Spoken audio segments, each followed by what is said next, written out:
उमापती महादेव की जय।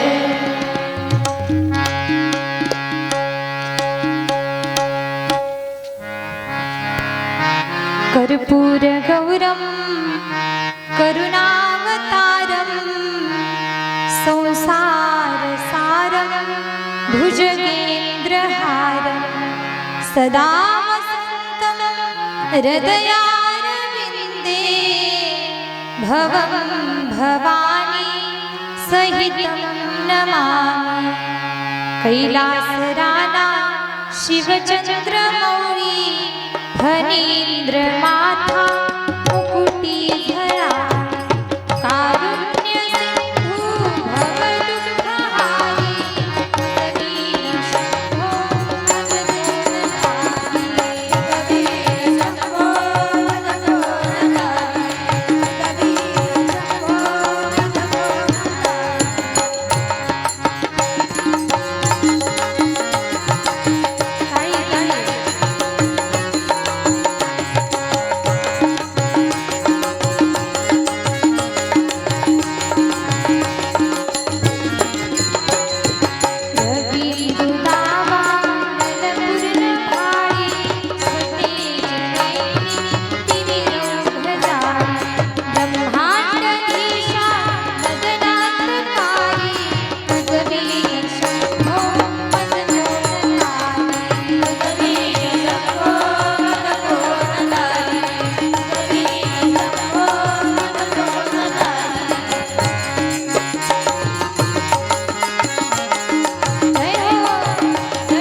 रुद्राष्टकमिदं प्रोक्तं बिम्प्रेण हरतोषये ये पठन्ति नरा भक्त्या तेषां शम्भुः प्रसीदते। परममंगलमय जीवाचं परमकल्याण करणारी प्रत्येक साधकाला, प्रत्येक भक्ताला, प्रत्येक उपासकाला आपल्या भक्ती सुखामध्ये नाहू घालणारी परम पवित्र, प्रत्येकाला पावन पुनीत करणारी, मनुष्य जीवनाचं कल्याण करणारी, प्रत्येकाचं हित साधून देणारी अशी ही श्री शिवमहापुराण कथा। पहा, ही कथा ऐकत असताना, ही कथा श्रवण करत असताना आज अगदी 5वा दिवस आला। 5 दिवस कसे उलटले ते माझ्याही लक्षात आलं नाही, तुमच्याही लक्षात आलं नाही। आज 5वा दिवस। आजच्या या 5व्या दिवशी आज सर्वप्रथम आपण भगवान भोलेनाथांच्या शिवपिंडीचे प्रकार पाहणार आहोत। शिवपिंडीचे, शिवलिंगाचे प्रकार किती आहेत, ते कोणकोणते आहेत, पण याचा विस्तार पाहण्या अगोदर दिलेला गृहपाठ विचारून घेणं गरजेचं आहे। तयारीत सर्वजण? काल आपण काय काय पाहिलं? बोला। महाशिवरात्रीची कथा आपण पाहिली। व्याधाचा उद्धार या शिवपूजनानं नकळत महाशिवरात्रीच्या दिवशी त्याच्याकडून बेलपत्र आणि जलधारा अर्पण केल्या गेले। हे सगळं नकळत घडलं आणि त्या व्याधाचा, त्या शिकाऱ्याचा उद्धार झाला। भोलेनाथांचं दर्शन त्याला घडलं। त्यानंतर महाशिवरात्रीच्या दिवशी पूजा कशी करायची सगळं विस्तारपूर्वक त्या ठिकाणी मी तुम्हाला सांगितलं। सर्वांच्या लक्षात आहे? आता पुढच्या कथेकडे वळायचं। पहा, शिवलिंगाचे प्रकार किती आहेत आणि ते कोणकोणते आहेत। आपण भोलेनाथांचे अनेक मंदिरं पाहिले, अनेक वेगवेगळ्या मंदिरांमध्ये आपण जात असतो। प्रत्येक ठिकाणी किंवा घरामध्ये तुम्ही जे शिवलिंग ठेवता ते शिवलिंग थोडं वेगळ्या प्रकारचं असतं, मंदिरातलं शिवलिंग थोडंसं वेगळ्या प्रकारचं असतं। फोटोमध्ये जे शिवलिंग आहे ते थोडंसं काहीतरी त्यात बदल असतो। मग शिवलिंग नेमकं कोणकोणत्या प्रकारचे आहेत, किती आहेत? पहा, या शिवलिंगाचे 5 प्रकार आहेत।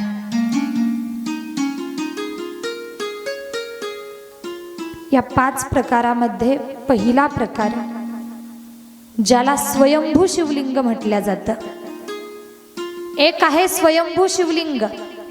दुसरा प्रकार आहे बिंदू शिवलिंग। तिसरा प्रकार प्रतिष्ठित शिवलिंग। चौथा प्रकार आहे चर शिवलिंग आणि 5वा प्रकार गुरु शिवलिंग। या 5 प्रकारांमध्ये पहा, 4 प्रकार मुख्य सांगितले गेले। या प्रत्येक शिवलिंगाचा विचार आपल्याला या ठिकाणी करायचा आहे। पहिला प्रकार स्वयंभू शिवलिंग। हे स्वयंभू शिवलिंग म्हणजे काय? स्वयंभू शिवलिंग कोणत्या शिवलिंगाला म्हणायचं तर ऐका, हे कोणत्या प्रकारचं असतं, कसं असतं। सुरुवातीला स्वयंभू या शब्दाचा अर्थ लक्षात घ्या। स्वयंभू म्हणायचं कुणाला?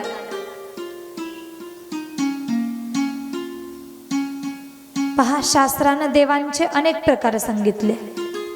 काही देव स्वयंभू देव आहेत, काही केलेले देव आहेत, काही आपण मानलेले देव आहेत आणि काही झालेले देव आहेत। लक्षात येते ना सर्वांच्या? असे देवांचे अनेक प्रकार आहेत, केलेले, मानलेले, झालेले आणि स्वयंभू देव। याच प्रकारामधला जो स्वयंभू देव हा मी तुम्हाला थोडक्यात सांगते। स्वयंभू देव आपण कुणाला म्हणतो? तुम्हीच उत्तर द्या। 7 आसरा तुम्हाला माहिती आहेत? महिला मंडळ माहिती आहेत का 7 आसरा? तुमच्या इकडे काय म्हणतात? कारण गावोगावची पद्धत वेगवेगळी असते। आमच्या इकडे मेल्यावर माणसं जाळतात, तुमच्या इकडे?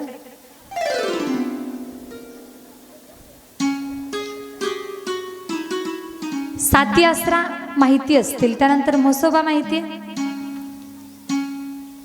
हे आपण केलेले देव किंवा मानलेले देव असतात। यांना आपण देव बनवतो. एखादा दगड त्याच्यावरती शेंदूर टाकून त्याला देव मानतो.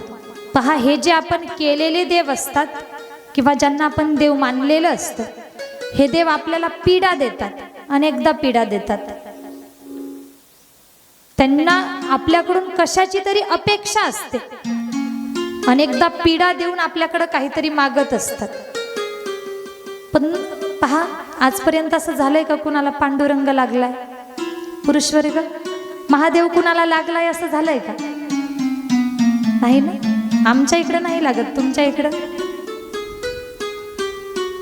पांडुरंग कधी कुणाला लागला नाही, महादेव कधी कुणाला लागत नाही. नव्हे तर हे देव आपल्याकडं कशाची मागणीही करत नाहीत किंवा काहीतरी पाहिजे म्हणून आपल्याला पीडा देत नाहीत, दुःख देत नाहीत.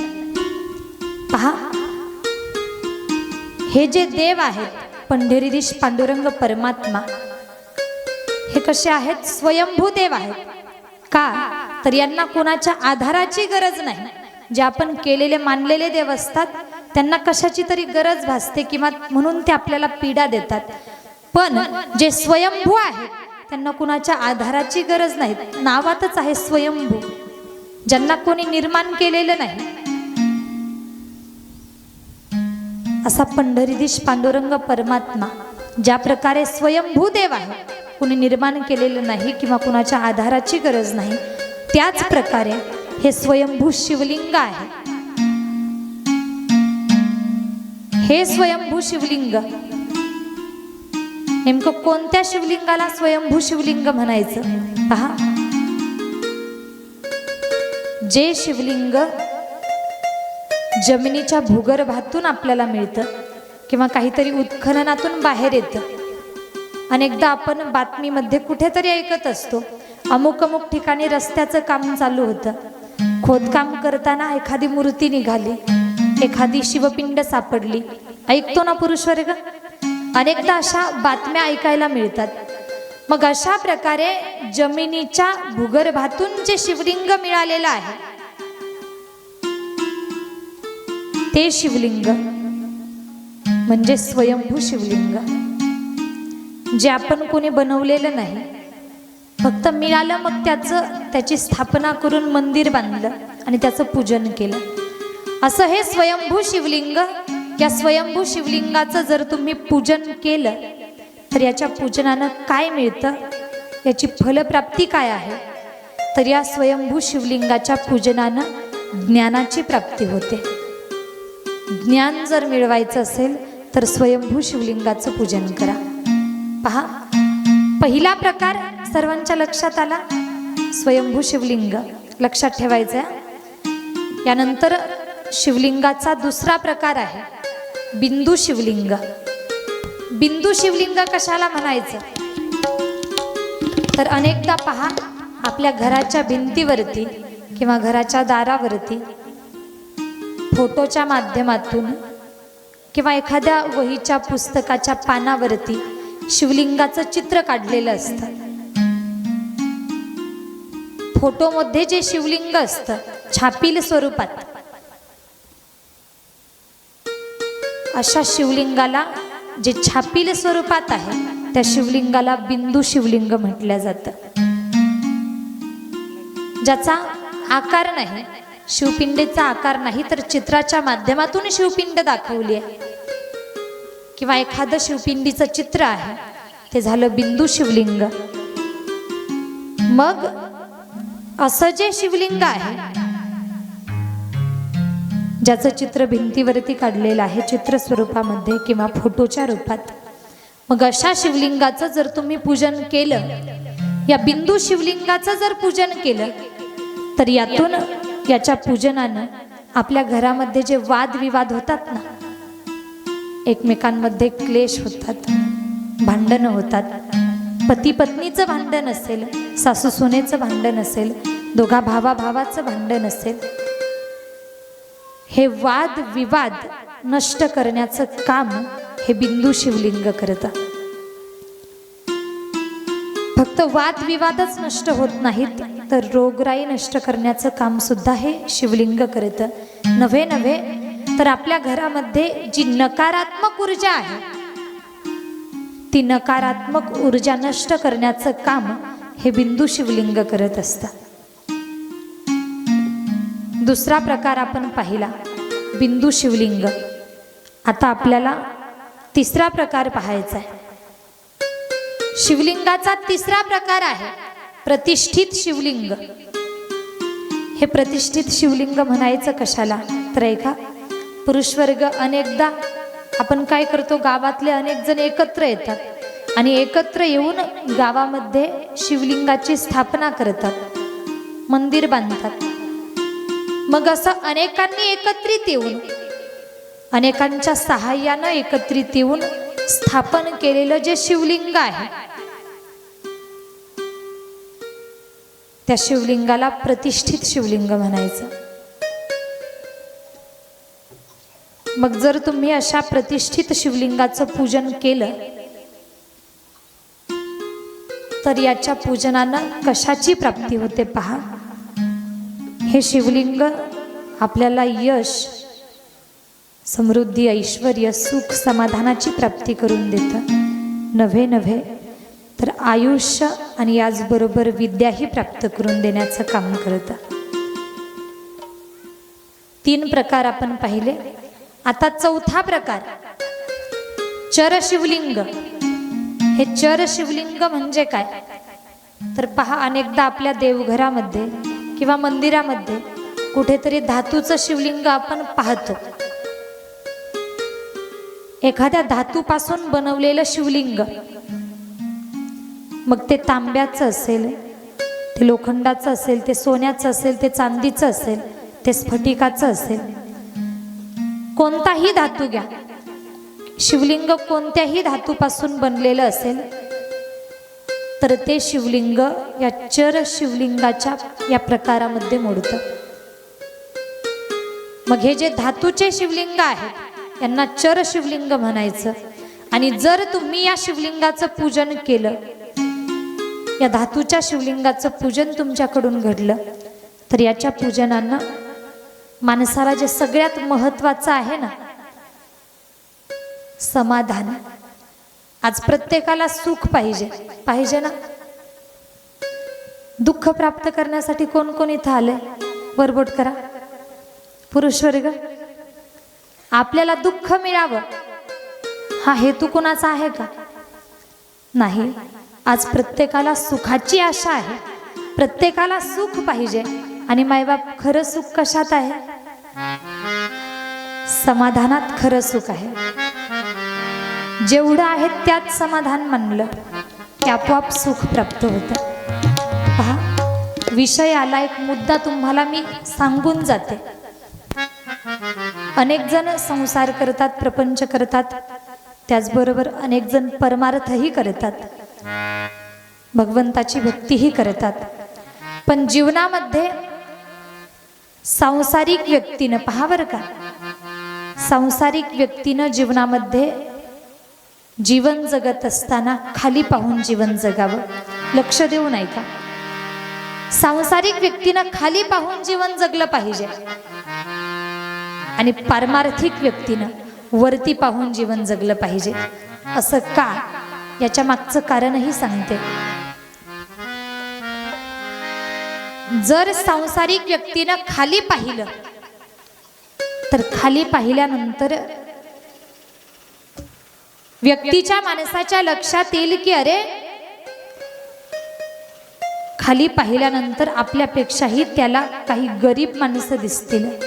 अरे, आपण किती सुखी समाधानी आहोत, 2 वेळचं अन्न आपल्याला पोटभर मिळतंय। लक्षात येईल की अरे, आपल्याला तरी 2 वेळचं अन्न मिळतंय, पण आपल्यापेक्षाही काही गरीब लोक आहेत ज्यांना दिवसभर जर काम केलं नाही, दिवसभर काबाड कष्ट केलं नाही तर रात्री उपवाशी झोपावं लागतं। अशी माणसं सुद्धा समाजात आहेत। हे कधी लक्षात येईल? खाली पाहिल्याच्या नंतर।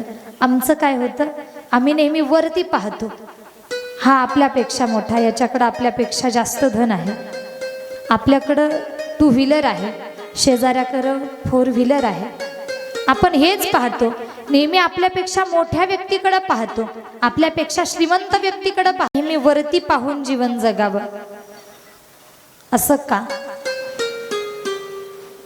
तर जेव्हा पारमार्थिक व्यक्ती वरती पाहिल ना, वरती पाहिल्यानंतर त्याला माझे माऊली ज्ञानोबाराय दिसतील, जगद्गुरु तुकोबाराय दिसतील, नादबाबा दिसतील, जनाई दिसतील, मुक्ताई दिसतील, मीराई दिसतील.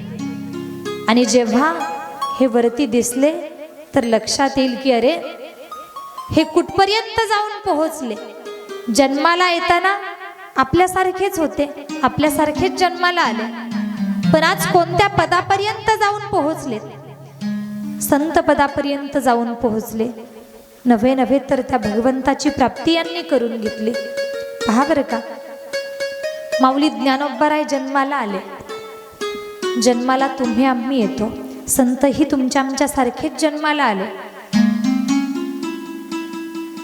पण जन्माला आल्यानंतर त्यांनी असं कर्तृत्व केलं की त्या कर्तृत्वाच्या बळावर, त्या कार्याच्या बळावरती ते संत पदापर्यंत पोहोचलेत. मायबाप या मृत्यू लोकांचं एक वैशिष्ट्य आहे. मी तुम्हाला अनेकदा सांगून गेले की जो जन्माला आला त्याला मरावं लागणार आहे, देहानं मरावं लागणारच आहे, हा देह जाणारच आहे. पण या मृत्यू लोकाचं वैशिष्ट्य असं की या ठिकाणी देहानं कोणी उरू शकत नाही, पण कीर्ती रूपानं मात्र प्रत्येक जण उरू शकतो. कीर्ती रूपानं प्रत्येकाला उरता येतं. तुका मने एका मरणीची तुका मने एका मरणीची सरे तुका मने एका मरणीची सरे तुका मने एका मरणीची सरे उत्तमाची उरे कीर्ती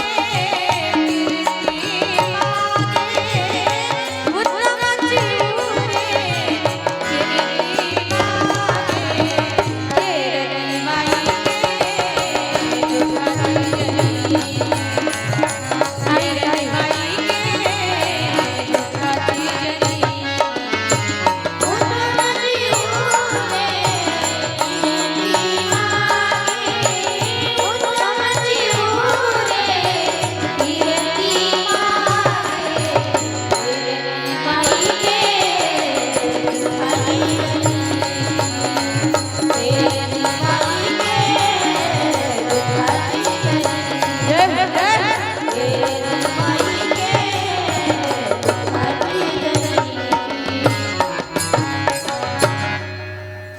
तुकोबारायांनी सांगितलं, तुका म्हणे एक मरणेची सरे उत्तमची उरे कीर्ती मागे. वा, या बाळासाठी टाळी वाजवा बरं एकदा.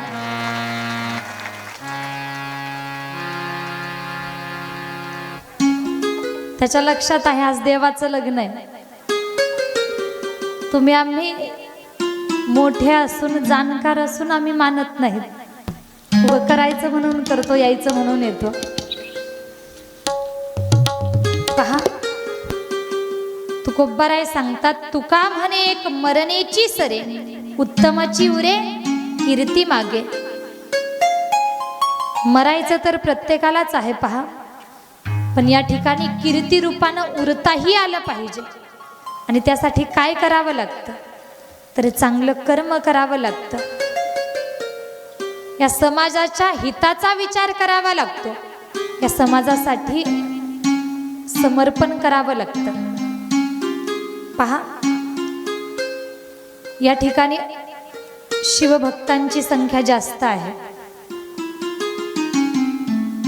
नवे तर पहा, छत्रपती शिवाजी महाराजांची जयंती साजरे करणारे तुम्ही आम्ही आहोत. त्यांचा आदर्श घेऊन जीवन जगणारे तुम्ही आम्ही आहोत. त्यांनी ज्या आपल्याला शिकवणी दिल्या, त्यांनी जी दिशा दाखवली, त्या मार्गाने चालणारे तुम्ही आम्ही आहोत. आणि तोच मार्ग प्रत्येकाला लक्षात यावा, त्यांचा आदर्श प्रत्येकानं घ्यावा. याच्यासाठी पहा, तुम्ही सगळ्यांनी एकत्र येऊन हा भव्य दिव्य असा शिवाजी महाराजांचा पुतळा उभा केला. खरंच आपण थोरा मोठ्यांचा आदर्श घेतला पाहिजे. त्यांनी जी शिकवण दिली आहे त्या शिकवणीनुसार जगलं पाहिजे. छत्रपती शिवाजी महाराजांनी वेगळं काय केलं? 350 वर्ष होऊन गेले.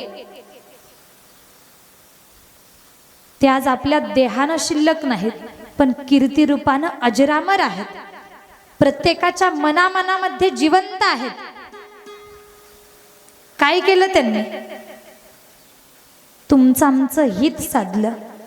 आपल्या प्रजेच्या हिताचा विचार केला. ज्या मराठी माणसावर अन्याय अत्याचार होत होता, या महाराष्ट्राच्या भूमीला अन्याय अत्याचारातून बाहेर काढलं. या समाजासाठी, आपल्या धर्मासाठी समर्पण केलं. म्हणून ते छत्रपती शिवाजी महाराज आज तुमच्या आमच्यात जिवंत आहेत. घ्या बरं एकदा वरती हात, मोठ्याने जय जयकार करायचा. प्रौढ प्रताप पुरंदर क्षत्रिय कुलावतंस सिंहासनाधीश्वर राजाधिराज छत्रपती शिवाजी महाराज की जय. तात्पर्य लक्षात घ्या. छत्रपती शिवाजी महाराजांचा तुम्ही आम्ही जय जयकार करतो, त्यांचा चरित्राचा अभ्यास तुम्ही आम्ही करतो. हे का करतो? तर त्यांनी त्यांच्या जीवनामध्ये कर्तृत्व तशा स्वरूपाचं केलंय. त्यांचं कार्य तेवढं महान आहे. पहा, छत्रपती शिवाजी महाराज शिवबा म्हणून जन्माला आले. लक्ष द्या बरं का, शिवबा म्हणून जन्माला आले, पण छत्रपती त्यांना व्हावं लागलंय. माझे माऊली ज्ञानोबा ज्ञानोबा म्हणून जन्माला आले, पण माऊली त्यांना व्हावं लागलं. माझे जगद्गुरु तुकोबा म्हणून जन्माला आले, पण जगद्गुरु पदापर्यंत त्यांना पोहोचावं लागलंय. मग तुम्ही आम्हीही जन्माला आलो, हे ज्या ठिकाणापर्यंत गेले तिथपर्यंत आपणही जाऊ शकतो, तिथपर्यंत आपणही पोहोचू शकतो. पण तशा स्वरूपाचं आपलं जगणं वागणं पाहिजे, तशा स्वरूपाचे आपले विचार पाहिजेत आणि धर्माचा मार्ग आपण स्वीकारला पाहिजे. ज्या ठिकाणी अधर्म चालू आहे त्या अधर्माच्या विरोधात आपण उभं राहिलं पाहिजे. धर्मासाठी आपलं जीवन पाहिजे. पहा, हे कधी लक्षात येईल? मुद्द्यावर या. जेव्हा एखादा पारमार्थिक व्यक्ती वरती पाहिल आणि वरती पाहिल्यानंतर हे सगळे महात्मे वरती दिसतील, तेव्हा लक्षात येईल, अरे हे कुठपर्यंत जाऊन पोहोचले. माऊली ज्ञानोबा राय, जगद्गुरु तुकोबा राय जिथपर्यंत पोहोचले तिथपर्यंत आपल्याला पोहोचायचंय. मग त्यांच्या तुलनेत आपला परमार्थ किती कमी पडतोय, त्यांच्या तुलनेत आपलं नामस्मरण किती कमी पडतंय, हे कधी लक्षात येईल? वरती पाहिल्यानंतर. मग आपण कुठे कमी आहोत हे लक्षात आल्यानंतर आपण बरोबर त्यांनी जेवढं नामचिंतन करायला सांगितलंय, त्यांनी जो मार्ग दाखवलाय त्या भगवंतापर्यंत पोहोचण्याचा मार्ग, नामचिंतनाचा मार्ग, त्या मार्गानं तुम्ही आम्ही पारमार्थिक व्यक्ती चालू वरती पाहिल्यानंतर. अशी ही दोन्हीही कारणं मी तुम्हाला सांगितलीत. सांसारिक व्यक्तीनं खाली का पाहावं आणि पारमार्थिक व्यक्तीनं वरती का पाहावं. पहा, ज्या समाधानाची प्राप्ती आपल्याला करून घ्यायची आहे, ज्या सुखाची प्राप्ती करायची आहे, हे सुख कधी प्राप्त होईल? जेव्हा आहे तेवढ्यात आपण समाधानी असू. मग हेच जे समाधान आहे, या समाधानाची प्राप्ती चर शिवलिंग करून देतं. शिवलिंगाचे किती प्रकार मी तुम्हाला सांगितले? बोला. आणि हे चर शिवलिंग कितव्या क्रमांकाचं आहे? 4थ्या. या लेकरांसाठी टाळी वाजवा बरं. मोठी माणसं उत्तरं देत नाहीत, पण लेकरं उत्तरं देत आहेत. हा फक्त याच गावचा अनुभव नाही, प्रत्येक गावात असाच प्रसंग होतो. लेकरच उत्तरं देतात, लेकरं चित्त देऊन कथा ऐकतात.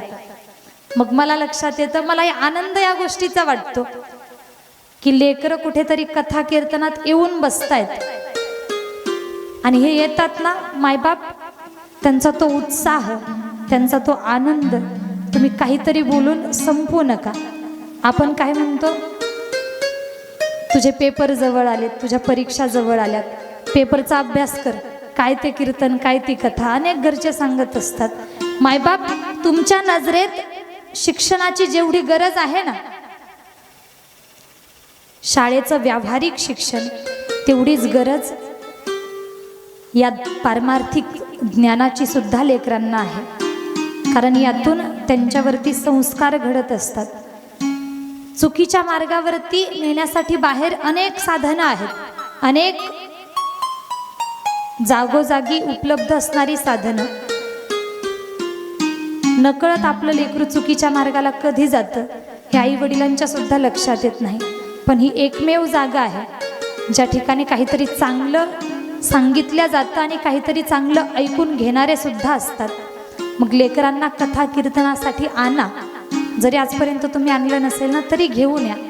यातून त्यांना धर्म काय आहे कळेल, आपली संस्कृती काय आहे ते कळेल, देव काय आहे, परमार्थ काय आहे आणि परमार्थातला आनंद काय आहे याची प्रत्यक्षात अनुभूती लेकरांना होईल.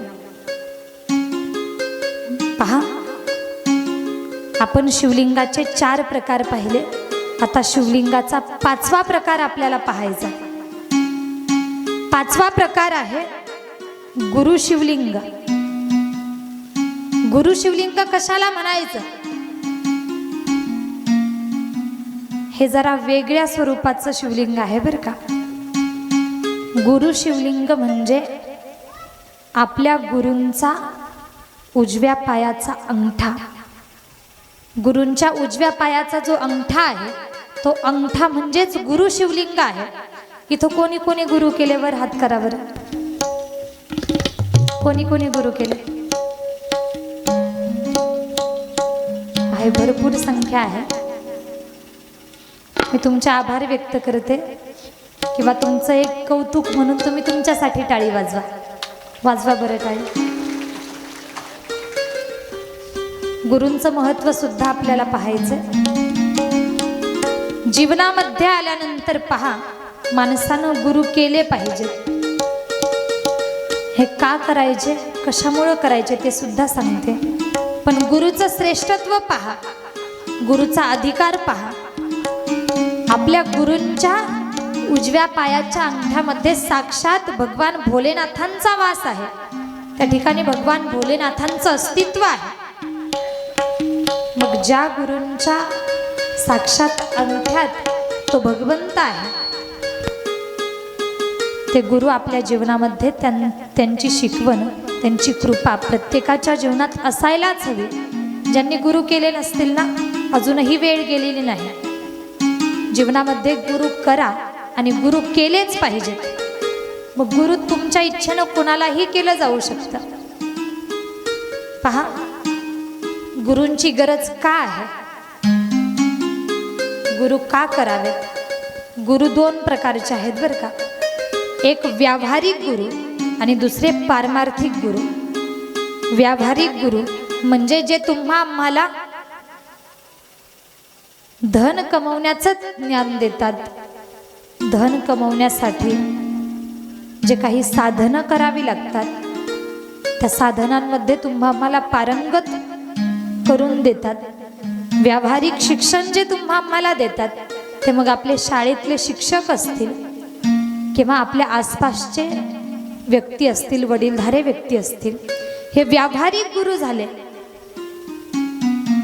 आपला उदरनिर्वाह व्यवस्थित व्हावा आणि उदरनिर्वाहासाठी जे धन लागतंय, पैसा लागतोय, हे धन कसं कमवावं याचं ज्ञान देतात. पण पारमार्थिक गुरु हे व्यावहारिक गुरु असले तरी हे सुद्धा गुरुच आहेत. पण पहा, पारमार्थिक गुरु या ठिकाणी मी जो मुद्दा मांडते, हा पारमार्थिक गुरूंविषयी मुद्दा आहे. हे पारमार्थिक गुरु काय करतात, तर हा जो जीव आहे ना, ज्याला परमार्थ करावा हे कळत नाही, ज्याला गळ्यात पवित्र तुळशीची माळ घालावी हे सुद्धा कळत नाही, या देहामध्ये आल्यानंतर कधीतरी पंढरपूरची वारी करावी हे सुद्धा ज्याला कळत नाही, असा हा जीव, भरकटलेला जीव, या जीवाला त्या शिवापर्यंत नेऊन पोहोचवण्याचं काम हे पारमार्थिक गुरु करत असतात. काय पहा, तो भगवंत, लक्ष देऊन ऐका बरं का, विषय महत्वाचा आहे. तो भगवंत अंशांशी आहे आणि आपण त्याचे अंश आहोत. मग तो जो अंशांशी आहे, या अंशाला, या जीवरूपी अंशाला त्या अंशांशी पर्यंत, त्या भगवंतापर्यंत पोहोचवण्याचं काम कोण करतं? तर आपले गुरु करत असतात. आपल्याला जी भगवंत प्राप्ती करून घ्यायची ना, देवाला प्राप्त करायचं, पण त्या भगवंतापर्यंत पोहोचावं कसं, कशा प्रकारे त्या देवाची प्राप्ती करता येईल याचं मार्गदर्शन गुरु करतात. नव्हे नव्हे तर ज्या नामाच्या माध्यमातून, ज्या नामचिंतनानं भगवंताची प्राप्ती होते, ते नामस्मरण आपल्याकडून करून घेण्याचं काम हे गुरु करत असतात. मग मायबाप तुमच्यातले ज्यांनी ज्यांनी गुरु केलेत, गुरु केल्यानंतर गुरु मंत्र देत असतात. तुमच्यातल्या ज्यांनी ज्यांनी गुरु केले, त्यांनी तुमच्या गुरूंनी जो मंत्र दिलाय ना, त्यांनी विशिष्ट प्रकारे साधना करायला सांगितलेली असते. त्यांनी सांगितल्या प्रकारे तुम्ही साधना करा. गुरूंनी जसं सांगितलंय त्या प्रकारे नामचिंतन करत राहा. त्या गुरूंच्या कृपेनं तो देवादिदेव, तो भगवंत, नव्हे नव्हे तर ज्या भगवंताचं अस्तित्व आपल्याला मान्य नाही किंवा कळत नाही, जो भगवंत आपल्यातच आहे पण आपल्याला त्याची जाणीव नाही, अशा भगवंताची ओळख, स्वस्वरूपाची ओळख आपल्याला गुरुच्या कृपेनं होऊन जाईल. आणि स्वस्वरूपाची ओळख व्हावी, त्या भगवंताची जाणीव आपल्याला व्हावी, याच्यासाठी गुरूंची खरी गरज आहे. आणि दुसरी महत्वाची गोष्ट, हे गुरु करत असताना गुरुही तेवढ्या अधिकाराचे असावेत. कुणालाही गुरु करू नका. गुरु करण्या अगोदर त्यांचा अधिकार पहा. जर ते अधिकारी असतील तर त्यांना गुरु करा. अधिकारी व्यक्तीला गुरु केलं पाहिजे. एखाद्यानं गुरु केले, लक्ष समोर द्या मायबाप, बाहेर गावावरून कोणी आलंय का? पहा, या ठिकाणी तुमच्या गावातून जर कोणी घरी थांबत असेल, त्यांना तुम्ही सांगा, माझी तर विनंतीच असेल की ही कथा वारंवार नाही, नशिबानं ही संधी आपल्याकडे आली. त्यांना सांगा, त्यांना कथेला घेऊन या. कारण या पहा, बाहेर गावावरून कथा ऐकण्यासाठी काही भाविक येत आहेत. त्यांना या कथेचं महत्त्व कळतंय म्हणून ते येत आहेत. ही कथा वारंवार नाही. मग आपल्याच गावात कथा आहे आणि आपणच गैरहजर असणं हेही योग्य नाही. म्हणून कथेला या. तुमचे कोणी नातेवाईक असतील त्यांनाही सांगा, कथा चालू आहे, नामयज्ञ आहे, कथा श्रवण करा. पहा, आपला मुद्दा चालू आहे गुरु. गुरु करताना गुरु अधिकारी असले पाहिजेत. आणि जर तुम्ही गुरु केलेत, ज्यानं गुरु केलेत त्या गुरुवरती आपली श्रद्धाही असायला हवी. नुसते गुरु करायचे म्हणून करायचे सुद्धा नाहीत बरं का. नाहीतर अनेक जण नुसते गुरु करतात पण त्यांनी सांगितल्याप्रमाणे साधना करत नाहीत, त्यांनी सांगितलेल्या मार्गानेही चालत नाहीत. नुसते गुरु आहेत म्हणून आहेत, तर याचा काही उपयोग होणार नाही. गुरूंच्या बद्दल आपलं तेवढं समर्पणही असावं, आपली श्रद्धा असावी, निष्ठा असावी. एकदा काय झालं, दोन शिष्य आपल्या गुरूंसोबत गुरुकुलामध्ये राहत होते. गुरूंसमवेत राहतात काही कारणास्तव दोन शिष्य आपल्या गुरूंसोबत बाहेरगावी आले. बाहेरगावी आले, रात्रीचा मुक्काम आहेत. एका गावामध्ये मुक्कामी थांबलेत. आता दिवसभर प्रवास करून करून सगळेजण थकलेले होते. गुरु अगदी उतार वयात होते. म्हातार वयोवृद्ध झालेले ते गुरु थकले होते. ते गुरु रात्रीच्या वेळी झोपलेत आणि झोपताना हे जे दोन शिष्य आहेत गुरूंची सेवा करायला लागले. गुरूंची सेवा करतायत, पण सेवा करत असताना लक्ष देऊ नाही का, यांनी काय केलं, दोघं होते, आपल्या गुरूंचे दोन पाय, एकानं गुरूंचा उजवा पाय घेतला आणि दुसऱ्यानं गुरूंचा डावा पाय घेतला. काय, त्यांची सेवा करायची. पाय दाबायला लागले, गुरूंची सेवा चालू झाली. शिष्य कसा असावा हे आपल्याला या उदाहरणातून पाहायचं. दोघं दोन पाय दाबतायत, गुरूंची सेवा करतायत. बराच वेळ झाला, एक जण उजवा पाय दाबतय, एक जण डावा पाय दाबतय. आणि आता काही वेळानंतर गुरु झोपेत होते. त्यांनी काय केलं, बाजू पलटली. डावा पाय उजव्या बाजूनं आणि उजवा पाय डाव्या बाजूनं. आता पहा, ज्यानं उजवा पाय घेतला होता त्याच्या बाजूला डावा पाय आला आणि डाव्या पायाच्या बाजूला ज्यानं डावा पाय घेतला होता त्याच्याकडे उजवा पाय आला. आणि त्यातल्या ज्याच्याकडे उजवा पाय आला होता त्याच्या लक्षातच आलं नाही की गुरूंचा पाय, आपल्याकडचा डावा पाय तिकडं गेला आणि तिकडचा उजवा आपल्याकडे आला. त्यानं तसंच दाबायला चालू केलं. तेवढ्यात तो समोरचा शिष्य म्हणायला लागला, तू माझा पाय दाबला कसा काय, कस काय दाबला तू माझा पाय? अरे तो पाय माझा होता, मी त्या पायाची सेवा करत होतो. पाय याचा होता का गुरुचा होता? म्हटलं तू माझा पाय कस काय दाबतोस? तू माझा पाय दाबला. लगेच शेजारी समोर बाजूला गेला, एक भला मोठा दांडा घेऊन आला. भला मोठा दांडा आणला. त्यानं माझा पाय दाबला म्हणून लगेच त्याचा पाय ह्याच्याकडे आला होता ना, त्या पायावरती दणकन दांडा टाकला. अशी सेवा उपयोगाची आहे का? गुरु केलेत, शिष्याचंही तेवढं समर्पण असावं. उग सेवा ही करायची म्हणून करायची नाही, गुरु ही करायचे म्हणून करायचे नाही. या गुरूंचं महत्व किती आहे पहा. गुरूंचं एक भजन आपण पाहू.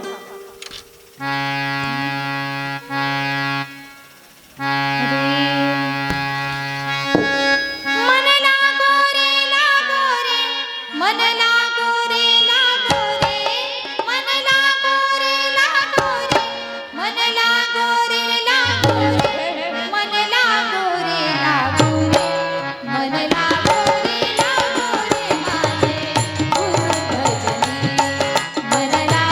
रे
जीवनामध्ये आल्यानंतर गुरु केलेच पाहिजेत,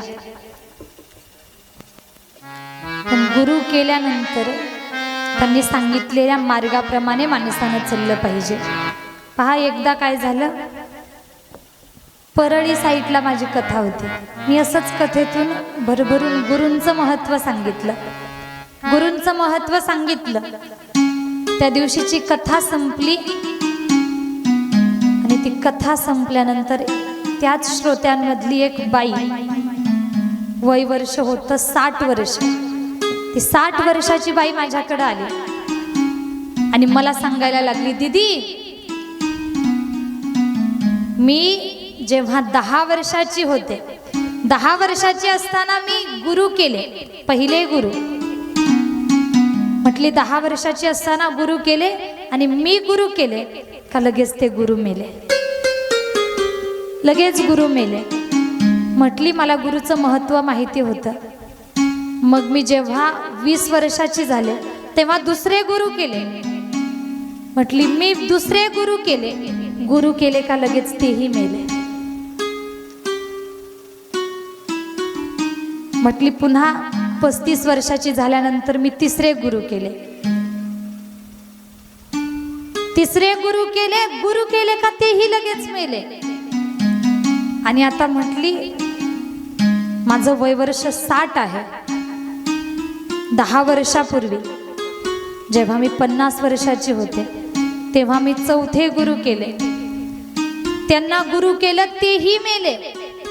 म्हटले आता दीदी तुम्हालाच गुरु करायचं. मी लांबूनच हात जोडले, म्हटलं का की मला काही गुरु करू नका,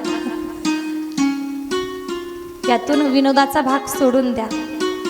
गुरु करायचे पण उगच करायचे म्हणून करू नका. श्रद्धा असावी, भक्ती असावी, निष्ठा असावी. या निष्ठेला महत्त्व आहे. उगच केले म्हणून केले, जगाला अभिमानाने सांगायचं मी गुरु केले, मी गुरु केले, यात काही अर्थ नाही. पहा,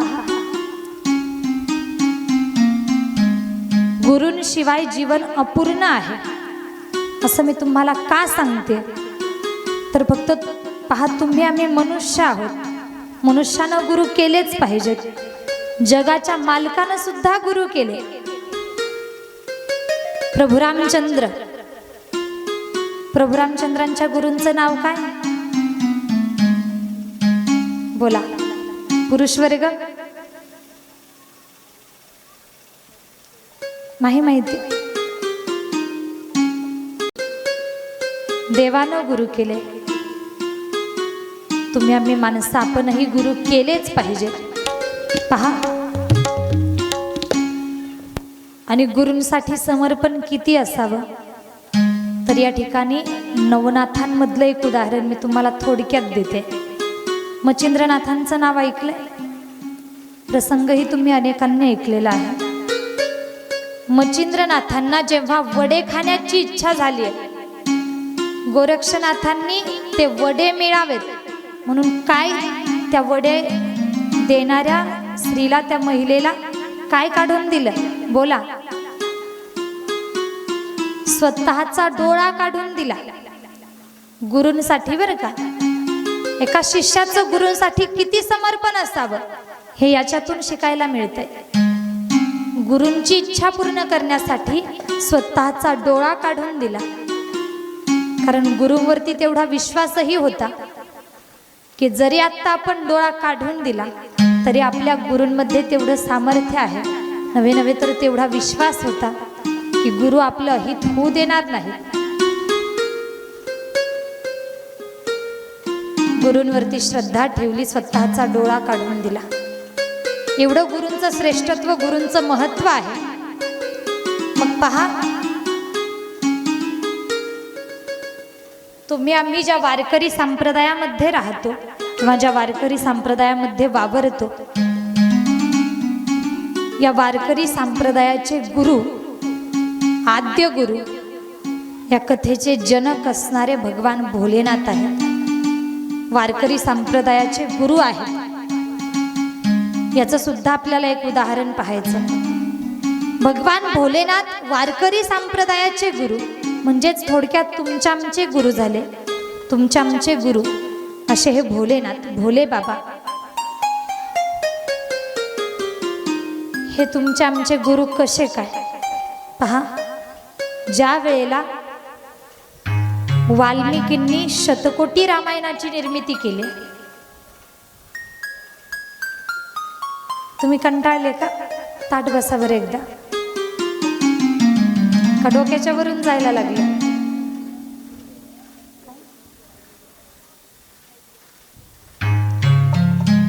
वाल्मिकींनी शतकोटी रामायणाची निर्मिती केली आहे. शतकोटी रामायण म्हणजे सोपं नाही, साधं नाही. तब्बल 100 कोटी श्लोकांची रचना आहे. आणि मायबाप कधी कधी होतं असं, गावामध्ये एखादं चांगलं काम होऊ द्या, काम करणारे बाजूलाच राहतात. ते काम पूर्ण झाल्यानंतर आम्ही केलं म्हणणारे अनेक जण पुढे येतात. तुमच्या गावात होतं का? होत असेल तरी आता सांगू नका.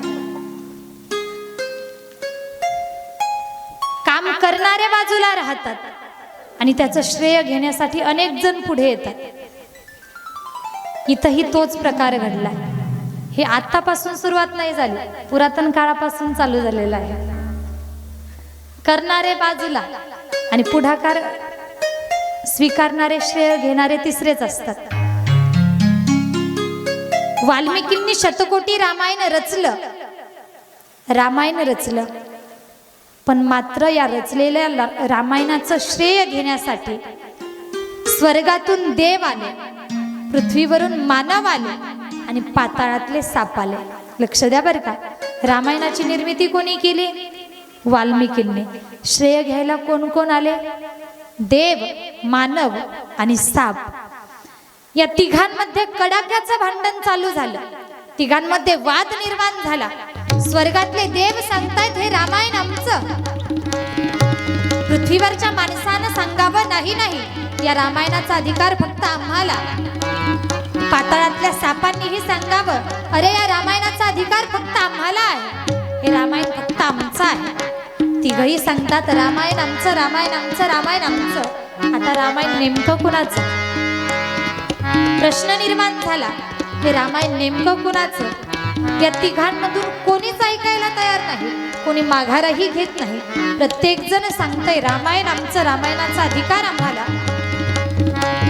हा वाद, हे कडाक्याचं भांडण आता भगवान भोलेनाथांपर्यंत येऊन पोहोचलं. या तिघांमध्ये आपापसात भांडण मिटत नाही. मग भोलेनाथांकडे ज्या वेळेला हे भांडण आलं, भोलेनाथांकडे भांडण आलं, सर्वप्रथम भोलेनाथांनी स्वर्गातल्या देवांना विचारावं, देवांनो, अरे हे रामायण तुमचं कसं? या रामायणाचा अधिकार तुम्हाला कसा काय? तर या स्वर्गातल्या देवांनी सांगावं. म्हटले, प्रभू रामचंद्र. अवतार कुणाचा? बोला, कुणाचा अवतार? नाही माहिती का? पुरुष वर्ग? विष्णूंचा अवतार. आणि विष्णू कोण आहेत? देव आहेत. या देवांनी सांगितलं, म्हटले, प्रभू रामचंद्र विष्णूंचा अवतार आणि विष्णू एक देव आहे, म्हणून या रामायणाचा अधिकार फक्त स्वर्गातल्या देवांना, फक्त देवादिकांना. हे ऐकलं पृथ्वीवरच्या माणसानं.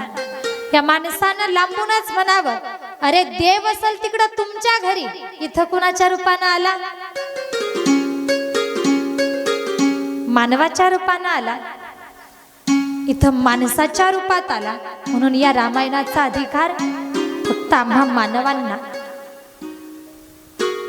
आता भगवान भोलेनाथांनी पाताळातल्या सापांना विचारावं, अरे या रामायणाचा अधिकार तुमचा कसा, किंवा हे रामायण तुमचं कसं?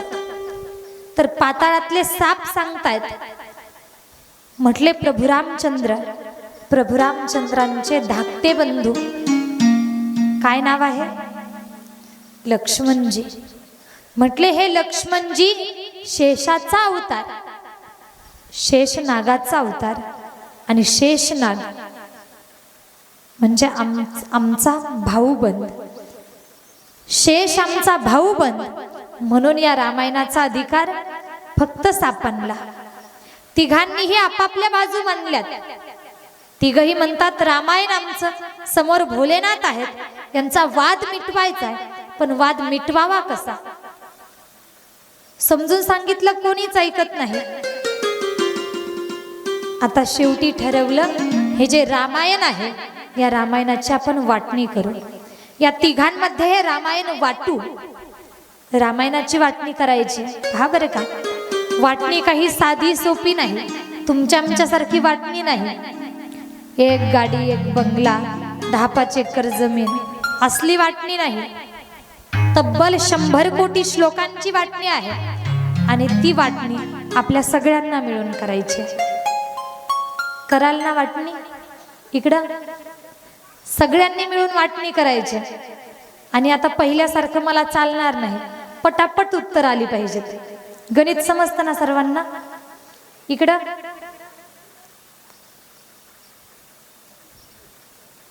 पहा, आता वाटणीला सुरुवात झाली आहे. भगवान भोलेनाथांनी या तिघांमध्ये हे रामायण वाटायचं ठरवलं. 100 कोटी श्लोक वाटायला सुरुवात केली. समोर 3 जण आहेत, स्वर्गातले देव, पृथ्वीवरचा माणूस आणि पाताळातले साप. या 100 कोटी श्लोकांपैकी भोलेनाथांनी 33 कोटी श्लोक दिले स्वर्गातल्या देवाला, 33 कोटी श्लोक दिले पृथ्वीवरच्या माणसाला आणि 33 कोटी श्लोक दिले पाताळातल्या सापांना. पटकन बोला. 100 कोटी पैकी प्रत्येकी 33 33 33 उरले किती? 1 कोटी. आता या 1 कोटी मध्ये पुन्हा वाटणी करायची. या 1 कोटी पैकी भोलेनाथांनी 33 लाख स्वर्गातल्या देवांना दिले, 33 लाख पृथ्वीवरच्या माणसाला दिले आणि 33 लाख पाताळातल्या सापांना दिले. 1 कोटी पैकी प्रत्येकी 33 33 33 उरले किती?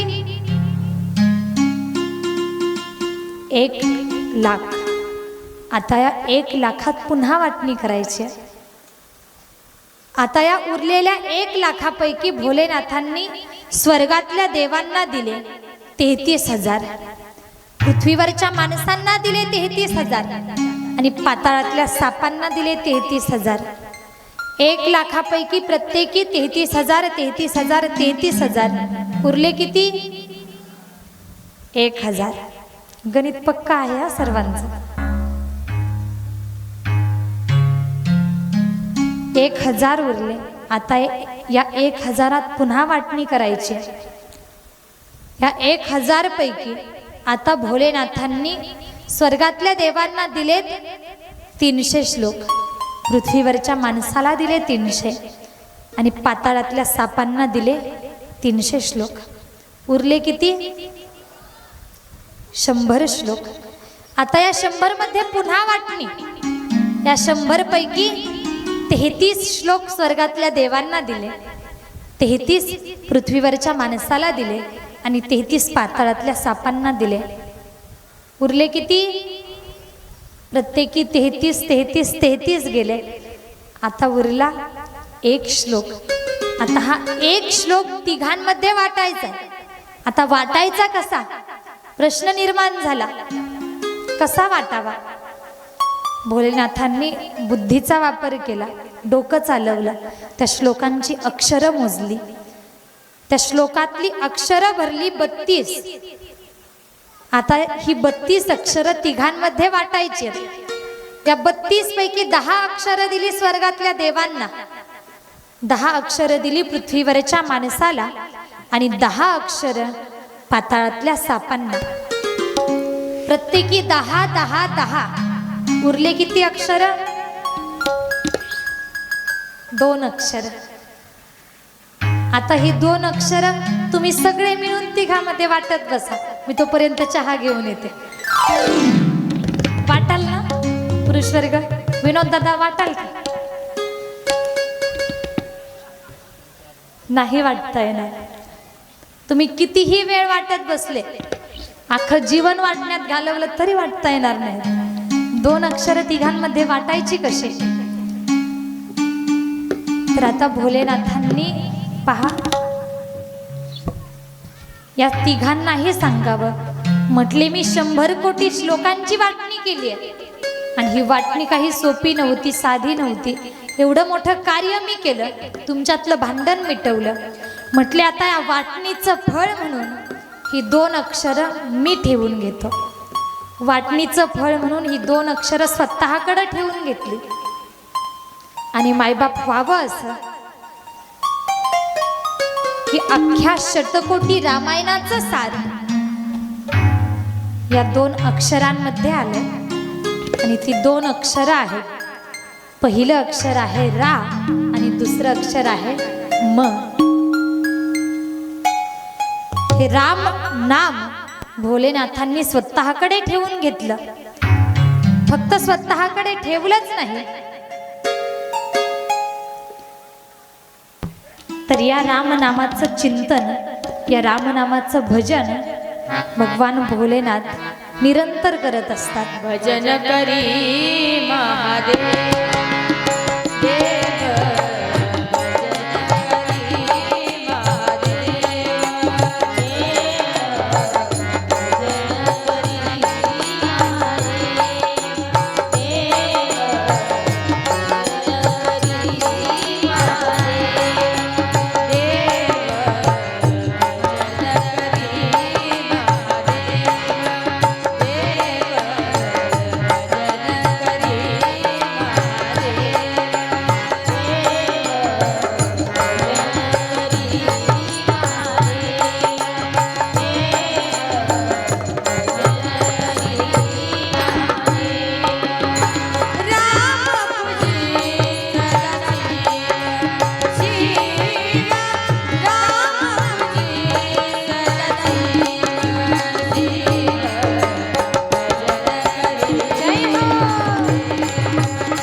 रामनाम, या रामनामाचं भजन भगवान भोलेनाथ निरंतर करत असतात.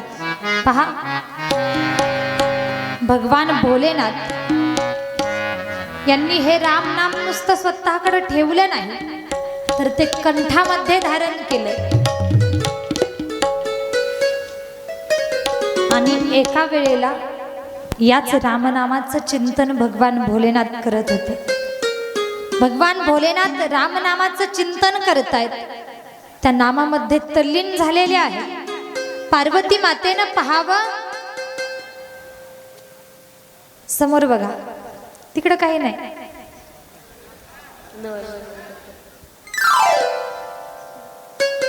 मी आजपर्यंत सांगितलेलं सगळं वाया गेलं का? लक्ष विचलित झालं ना? तिकडं पाहू नका, समोर पहा. आपला विषय चालू होता, रामनाम भोलेनाथांनी कंठात धारण केलं आणि एका वेळेला भोलेनाथ रामनामाचं चिंतन करत बसलेले आहेत. पार्वती मातेनं पाहिलंय, अरे स्वामी कशाचं तरी चिंतन करतायत. समाधी अवस्था प्राप्त झालेली आहे, नेमकं कशाचं चिंतन करतायत माहिती नाही. पार्वती मातेनं विचारावं, स्वामी स्वामी तुम्ही कशाचं चिंतन करता, नेमकं काय करता? पार्वती माता जिज्ञासू वृत्तीच्या होत्या. नवीन काहीतरी शिकण्याची तळमळ, नवीन काहीतरी ऐकण्याची तळमळ, जिज्ञासू वृत्ती. नवनवीन गोष्टी जाणून घेण्याची वृत्ती. भोलेनाथांना विचारावं, स्वामी तुम्ही हे नेमकं काय करता, मला सांगा. भोलेनाथ सांगतायत, पार्वती अगं मी रामनामाचं चिंतन करतो. आणि पार्वती, या रामनामाचं ज्ञान, या रामनामाचं तत्वज्ञान अलौकिक आहे, अनमोल आहे. ऐकलं पार्वती मातेनं आणि म्हटली, स्वामी मलाही या रामनामाचं ज्ञान, हे तत्वज्ञान मलाही ऐकायचंय. म्हटली, या रामनामाचं चिंतन तत्वज्ञान मलाही सांगा. भोलेनाथांनी सांगावं, पार्वती अगं हे तत्वज्ञान, हे ज्ञान असं कुठेही सांगता येत नाही. मी तुला नंतर कधीतरी सांगेन. पण पार्वती माता ऐकतच नाहीत. नाही स्वामी मला आत्ताच ऐकायचंय. आणि पहा, शास्त्राने सांगितलं, बालहट्ट, श्रीहट्ट आणि योगी हट्ट, हे 3 हट्ट पुरवावेच लागतात. पार्वती माता हट्ट करतीये. भोलेनाथ सांगतायत, पार्वती नंतर कधीतरी सांगेन. पण माता ऐकायला तयार नाही. भोलेनाथांनी सांगावं, पार्वती अगं हे ज्ञान असं कुठेही सांगता येणार नाही, हे अलौकिक आहे, अनमोल आहे. ते सांगण्यासाठी एखाद्या अज्ञात स्थळी जावं लागेल, अशा ठिकाणी जावं लागेल ज्या ठिकाणी एक पशु सुद्धा नाही, एक जीवमात्र नाही. अशा अज्ञात स्थळी हे ज्ञान सांगितलं जाऊ शकतं. पार्वती माता म्हणते, स्वामी मला आत्ताच सांगा, आत्ताच आपण अज्ञात स्थळी जाऊ, पण मला लगेच हे ज्ञान ऐकायचंय. उत्सुकता लागलेली होती. शेवटी भोलेनाथांनी या पार्वती मातेला अज्ञात स्थळी घेऊन जावं, अशा ठिकाणी घेऊन जावं ज्या ठिकाणी पशुमात्र नाही, ज्या ठिकाणी जीवमात्र नाही. अज्ञात स्थळी घेऊन गेले आणि पार्वती मातेला सुरुवातीला सांगतायत, पार्वती हे ज्ञान सहज कुणाला पटत नाही, सहज बुद्धी याचा स्वीकार करत नाही किंवा सहज बुद्धीला पचत नाही. हे ज्ञान कठीण आहे, बुद्धीला पचायला जड आहे. मग पार्वती मी तुला तर ज्ञान सांगेल, हे तत्वज्ञान सांगेल, कथा सांगेल, पण जर विषय खोल गेला तर तुला झोप लागण्याची शक्यता आहे. होतं ना असं? इथं होतं का कुणाला? जरा विषय खोल गेला, डोक्याच्या वरून जायला लागलं, लगेच निद्रादेवी प्रसन्न होते. रात्रीचंच नाही बरं का, दिवसाही अनेकांना असं होतं. पार्वती मातेला सांगतायत प्रभू, भोलेनाथ सांगतायत, पार्वती अगं हे सहज बुद्धीला पचत नाही, हे कठीण आहे, तुला झोपही लागू शकते. पार्वती माता म्हणते, स्वामी त्याची काळजी करू नका, तुम्ही जशी जशी कथा सांगत जाल तसा वेळोवेळा मी हुंकार देत राहीन, वेळोवेळा हुंकार देईन आणि मग तुमच्या लक्षात येईल की पार्वती जागी आहे. भोलेनाथांना पटलं. म्हटले बरोबर आहे, तू हुंकार देत जा, मलाही लक्षात येईल तू जागी आहे. पण पहा बरं का, भोलेनाथांची एक सवय आहे, कुणाला तरी ज्ञान सांगत असताना, कथा सांगत असताना, तत्वज्ञानाचं चिंतन करत असताना ते डोळे झाकतात, समाधी अवस्था त्यांना प्राप्त होते. बाहेरच्यांना आनंद तर देतातच, पण स्वतः सुद्धा आत्मानंदाची अनुभूती करतात किंवा आनंद प्राप्त करून घेतात. हा त्यांचा स्वभाव आहे. डोळे झाकून ते कथा सांगतात. मी जर तुम्हाला डोळे झाकून कथा सांगायला लागले तर तुमच्यातले निम्मे पळूनही जाते. म्हणून डोळे झाकून काय मी कथा सांगणार नाही, पण प्रत्येक कथा तुम्हाला समजावी अशा पद्धतीने सांगण्याचा प्रयत्न करेन. पहा, भोलेनाथांना पटलं, कथा सांगायला लागले. पार्वती माता समोर आहे. भोलेनाथांनी कथा सांगावी, पार्वती मातेनं ऐकावी, रामनामाचं ज्ञान ऐकावं. ऐकतायत आणि आता व्हावं असं की भोलेनाथांच्या मुखातून जशी जशी कथा बाहेर पडते, पार्वती माता हुंकार देऊन ऐकतायत, वेळोवेळा हुंकार देतायत, पण आता थोड्या वेळानंतर विषय खोल जायला लागला, विषय चिंतनीय व्हायला लागला. आता पार्वती मातेला ते कठीण जाऊ लागलं आणि आपोआप डोळे झाकायला लागले, निद्रादेवी प्रसन्न व्हायला लागली. आणि काही काळानंतर पार्वती माता एकदाच्या झोपी गेल्या, गाढ झोप लागली. भोलेनाथ कथा सांगतच आहेत, ज्ञान सांगतच आहेत. पार्वती माता तर झोपलेली आहे. आता भोलेनाथांच्या मुखातून जे अलौकिक असं ज्ञान बाहेर पडतंय, हे ज्ञान कुठेतरी वाया जाऊ लागलं. मग आता करावं काय? भगवान विष्णूंना काळजी पडली, अरे हे ज्ञान जर असंच वाया गेलं तर उपयोग होणार नाही. मग भगवान विष्णूंनी पाण्यातला मासा होऊन किंवा मत्स्यरूप धारण करून ते ज्ञान ग्रहण केलं, ज्यांना आपण पहा मच्छिंद्रनाथ म्हणतो. मत्स्य रूपात ज्ञान ग्रहण केलं म्हणून मत्स्येंद्रनाथ, आणि मत्स्येंद्रनाथ म्हणजेच मच्छिंद्रनाथ. आता हे ज्ञान कोणी ग्रहण केलं? भोलेनाथांकडून मच्छिंद्रनाथांनी ऐकलंय. मच्छिंद्रनाथांपर्यंत हे ज्ञान आलं. आता मच्छिंद्रनाथांकडून पुढे गोरक्षनाथांपर्यंत हे ज्ञान पोहोचलं. गोरक्षनाथांकडून गहिनीनाथांपर्यंत हे ज्ञान आलं. आणि गहिनीनाथांनी हेच ज्ञान आमच्या माऊली ज्ञानोबारायांचे वडील बंधू, नाव काय त्यांचं? बोला. निवृत्तीनाथ. गहिनीनाथांकडून हे ज्ञान निवृत्तीनाथांपर्यंत आलं. आता तेच ज्ञान निवृत्तीनाथांनी माझ्या माऊली ज्ञानोबारायांना दिलं. आणि ज्या वेळेला माऊली ज्ञानोबारायांपर्यंत हे ज्ञान आलं, पहा बरं का, अगोदर हे ज्ञान अप्रगट स्वरूपामध्ये होतं, गुह्य स्वरूपामध्ये होतं, परंपरेनं चालत आलं होतं. एक गुरु एक शिष्य